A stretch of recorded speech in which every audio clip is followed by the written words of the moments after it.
Bonjour à tous, je m'appelle Théo, je suis le cofondateur d'Eddy et je vais vous présenter aujourd'hui euh, comment fonctionne Eddy. Donc, si vous êtes inscrit, c'est que vous êtes sans doute un intervenant d'un de nos clients. Euh, cette présentation va se dérouler autour de deux grands axes. Premièrement, qu'est-ce qu'Eddy? Et ensuite, une petite démonstration pour vous montrer comment Eddy fonctionne en tant qu'intervenant.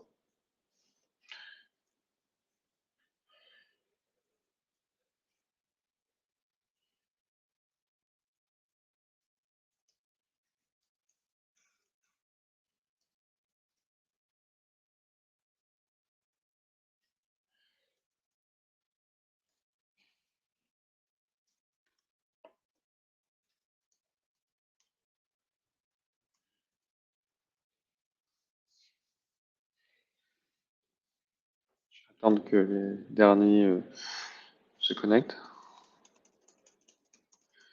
et on va pouvoir commencer. Donc, EDI, qu'est-ce que c'est?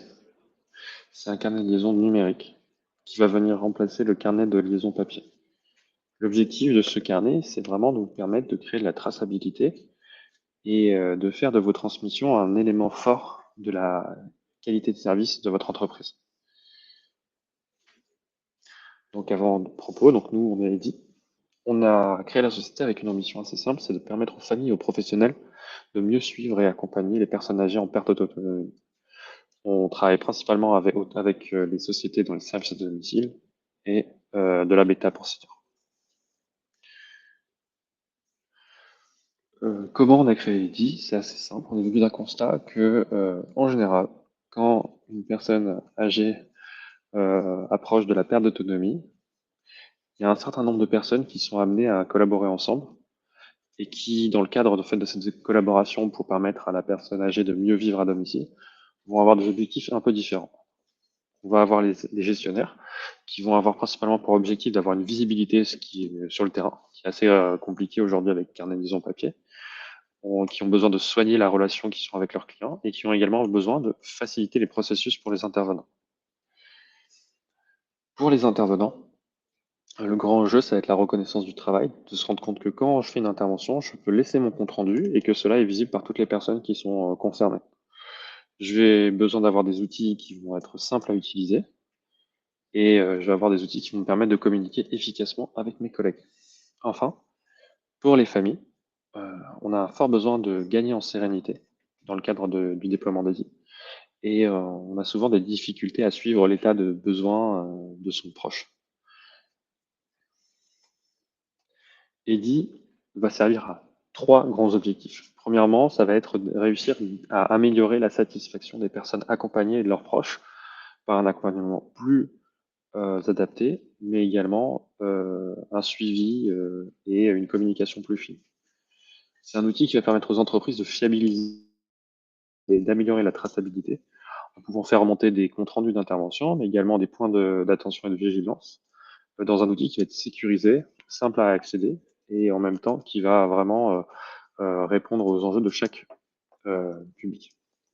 Et enfin, pour les intervenants, c'est l'idée de pouvoir créer un outil qui soit simple à utiliser en déplacement et qui permette de créer de la valeur pour toutes les personnes qui sont amenées à suivre une personne âgée, avec un outil qui va être très mobile, qui va venir être très très simple à utiliser à toutes les étapes et qui va vraiment vous faire gagner du temps au quotidien.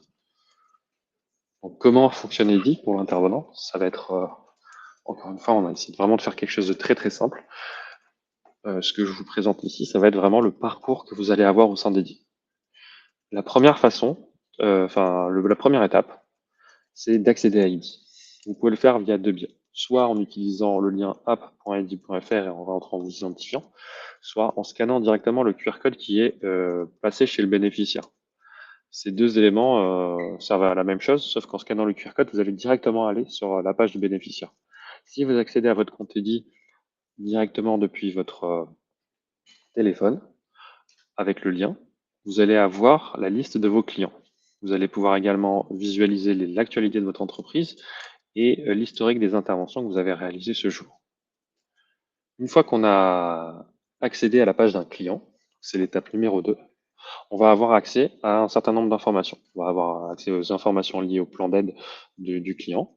On va pouvoir accéder, parce que c'est un carnet de liaison, au dernier compte-rendu d'intervention, sur lequel on va vraiment avoir le détail de tout ce qu'a pu réaliser nos collègues.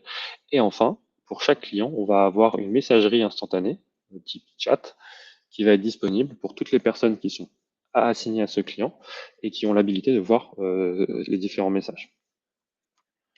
Ensuite, je vais pouvoir laisser une transmission en appuyant sur le bouton compte rendu. L'idée, c'est que à l'issue en fait de bien avoir accès à toute l'information, vous pouvez vraiment euh, trouver, enfin laisser un compte rendu. Le compte rendu, il va toujours se caractériser de la même façon. Premièrement, c'est une première page où on va vous demander quelles ont été vos missions. Vous allez pouvoir utiliser des questionnaires, comme vous pouvez le voir ici, assez simples à employer, qui vont vous demander si ça s'est bien passé avec des questions à choix multiples. Vous pouvez laisser un compte rendu textuel qui va pouvoir également être traité avec le vocal. Donc vous pouvez laisser un compte rendu vocal, il va être amélioré, recontextualisé et il va vraiment toujours vous permettre d'avoir un ton professionnel dans le suivi. Ensuite, sur la deuxième page, vous allez pouvoir laisser une photo. La photo est assez utile, notamment quand vous voulez signaler quelque chose à votre équipe ou que vous voulez partager des moments de convivialité avec le bénéficiaire ou encore, par exemple, quand vous réalisez des courses pour le compte d'un bénéficiaire, de laisser le ticket de caisse directement dessus. Enfin, la dernière page va être vraiment plutôt dédiée à tout ce qui va permettre de suivre l'état du bénéficiaire. On va avoir au sein de cette page un questionnaire personnalisé. Donc, c'est possible que d'un bénéficiaire à l'autre, vous n'avez pas forcément la même question, qui vont permettre en fait à chacun des personnes qui sont concernées de laisser une traçabilité qui va être la plus adaptée possible. Donc, vous allez pouvoir toujours, comme sur la première page, répondre à des questions de type choix multiple, très simple à utiliser. Il va y avoir sans doute plusieurs questions, mais l'idée, c'est qu'on a potentiellement plus de questions, mais qu'elles sont à chaque fois plus rapides à répondre. Enfin, le dernier élément de cette plateforme pour vous les intervenants, ça va être de réussir à réaliser un point d'attention. Le point d'attention, il est à séparer du compte rendu parce qu'il va venir en fait en lieu, enfin se rajouter au compte rendu dans la mesure où un point d'attention, il va donner lieu à un suivi de la part des équipes d'encadrement. Donc quand vous laissez un point d'attention, il faut comprendre que vous allez notifier toute l'équipe qui est en charge du suivi de ce bénéficiaire pour qu'elle puisse mettre en place derrière un plan de correction et d'amélioration. Une fois que c'est validé, vous avez laissé votre compte rendu. L'idée, donc voilà, c'est que après chaque intervention, vous puissiez faire enfin un compte rendu. C'est très rapide à faire et ça apporte vraiment beaucoup de valeur à toutes les personnes impliquées, que ce soit vos collègues, votre équipe d'encadrement ou encore la famille des bénéficiaires qui souhaitent être rassurés par la qualité de l'accompagnement. De l'autre côté, ce que vous allez avoir en tant que, enfin, ce que votre équipe d'encadrement va avoir, c'est qu'ils vont avoir accès à un dashboard. Ce dashboard va permettre d'avoir une visibilité optimisée des opérations, c'est-à-dire que sur le dashboard, en temps direct, en temps réel, votre équipe d'encadrement va pouvoir voir remonter tous les comptes rendus. Ils vont avoir la capacité de filtrer sur une période donnée, sur un bénéficiaire donné et sur un intervenant donné. Tous ces fils peuvent être combinés et ça vous permet vraiment à votre équipe d'encadrement d'avoir un suivi très précis de qu'est-ce qui s'est passé chez un bénéficiaire donné. C'est aussi sur cet espace qu'ils vont pouvoir communiquer avec vous, sur un canal de communication que vous avez vu plus tôt, qui vont avoir la capacité d'administrer le compte, de personnaliser le compte rendu et également de rajouter des clients. Le dernier public qui est concerné par EDI, ça va être les familles. Votre équipe d'encadrement peut donner accès à EDI aux familles des bénéficiaires. Sur EDI, ça va fonctionner un peu comme un miroir, c'est-à-dire que les bénéficiaires et leurs proches vont pouvoir accéder à un espace sur lequel ils vont pouvoir visualiser un certain nombre de comptes rendus qui vont leur permettre en fait d'être rassurés. Ils vont également avoir la capacité de communiquer avec votre équipe d'encadrement et ils vont pouvoir également accéder à toute une petite myriade de fonctionnalités pour leur faciliter la vie. L'idée, c'est que toute la famille peut être sur Eddy si votre équipe d'encadrement leur aura donné les accès. Ils vont pouvoir stocker des documents, ils vont pouvoir visualiser les comptes rendus, ils vont pouvoir également avoir accès à un annuaire des contacts et un chat sécurisé donc pour échanger avec l'équipe d'encadrement. Donc nous, notre grande différence, Eddy, c'est qu'il faut bien comprendre que c'est un carnet de liaison qui va venir remplacer le carnet de liaison de papier. Le problème du carnet de liaison papier, donc vous avez sans doute déjà dû le voir, c'est que il est très très peu activable par les équipes qui doivent effectuer le suivi. C'est-à-dire qu'il est chez le bénéficiaire et que, à moins d'aller chez le bénéficiaire, c'est impossible d'y accéder.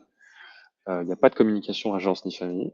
Il est assez peu rempli parce qu'il est très peu contextualisé, alors que nous, chez Eddy, on a vraiment mis à cœur d'avoir des questions qui sont toujours personnalisées et qui soient toujours pertinentes pour chaque bénéficiaire. De façon générale, il est assez long et fastidieux à remplir, et ainsi de suite. Vous avez sans doute déjà dû avoir dans le cadre de votre expérience professionnelle la présence de WhatsApp. Donc WhatsApp, c'est pratique, ça fonctionne bien, sauf qu'il y a un certain nombre d'écueils à utiliser cette solution. Le premier, c'est qu'on ne va pas avoir d'historique, on va avoir trop de groupes et de façon générale, ça va solliciter votre compte personnel WhatsApp. C'est pas conçu pour structurer du suivi, donc on va toujours avoir du mal à retrouver l'information qui nous intéresse. On a du mal à prioriser l'essentiel et de façon générale, c'est aussi une application qui est américaine et qui ne respecte pas forcément les enjeux de confidentialité qui sont propres au suivi de personnes âgées en perte d'autonomie. Donc voilà. Je vous remercie pour votre présence aujourd'hui. Je regardais un peu si vous avez des questions dans le chat.